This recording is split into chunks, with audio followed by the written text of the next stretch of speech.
മകനെ, ജ്ഞാനത്തിന് ചെവി കൊടുക്കുകയും ബോധത്തിന് നിന്റെ ഹൃദയം ചായ്ക്കുകയും ചെയ്യേണ്ടതിന് എൻ്റെ വചനങ്ങളെ കൈക്കൊണ്ട് എൻ്റെ കൽപ്പനകളെ നിന്റെ ഉള്ളിൽ സംഗ്രഹിച്ചാൽ നീ ബോധത്തിനായി വിളിച്ച് വിവേകത്തിനായി ശബ്ദമുയർത്തുന്നു എങ്കിൽ, അതിനെ വെള്ളിയെപ്പോലെ അന്വേഷിച്ച് നിക്ഷേപങ്ങളെപ്പോലെ തിരയുന്നു എങ്കിൽ, നീ യഹോവഭക്തി ഗ്രഹിക്കുകയും ദൈവപരിജ്ഞാനം കണ്ടെത്തുകയും ചെയ്യും.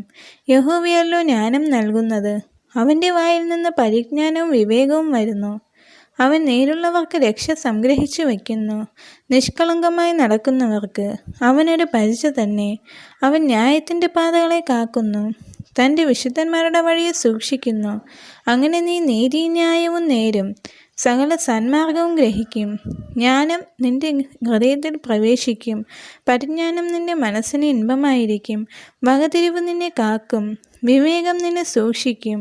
അത് നിന്നെ ദുഷ്ടൻ്റെ വഴിയിൽ നിന്നും വികടം പറയുന്നവരുടെ കൂട്ടത്തിൽ നിന്നും വിടുവിക്കും. അവർ ഇരുട്ടുള്ള വഴികളിൽ നടക്കേണ്ടതിന് നേരെയുള്ള പാത വിട്ടുകളയുകയും ദോഷപ്രവൃത്തിയിൽ സന്തോഷിക്കുകയും ദുഷ്ടൻ്റെ വികടങ്ങളിൽ ആനന്ദിക്കുകയും ചെയ്യുന്നു. അവർ വളഞ്ഞ വഴിക്ക് പോകുന്നവരും ചൊവ്വല്ലാത്ത പാതയിൽ നടക്കുന്നവരുമാകുന്നു. അവർ നിന്നെ പരസ്ത്രീയുടെ കയ്യിൽ നിന്നും ചക്രവാക്ക് പറയുന്ന അന്യസ്ത്രീയുടെ വശത്തു നിന്നും വിടുവിക്കും. അവൾ തൻ്റെ യൗവനകാന്തനെ ഉപേക്ഷിച്ച് തൻ്റെ ദൈവത്തിൻ്റെ നിയമം മറന്നു കളഞ്ഞിരിക്കുന്നു. അവളുടെ വീട് മരണത്തിലേക്കും അവളുടെ പാതകൾ പ്രേതന്മാരുടെ അടുക്കലേക്ക് ചാഞ്ഞിരിക്കുന്നു. അവളുടെ അടുക്കൽ ചെല്ലുന്ന ഒരുത്തനും മടങ്ങി വരുന്നില്ല, ജീവൻ്റെ പാതകളെ പ്രാപിക്കുന്നതുമില്ല. അതുകൊണ്ട് നീ സജ്ജനത്തിൻ്റെ വഴിയിൽ നടന്ന് നീതിമാന്മാരുടെ പാതകളെ പ്രമാണിച്ചു കൊള്ളുക. നേരുള്ളവർ ദേശത്ത് വസിക്കും, നിഷ്കളങ്കന്മാർ അതിൽ ശേഷിച്ചിരിക്കും.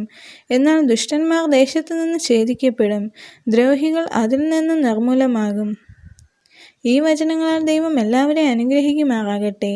ആമേൻ.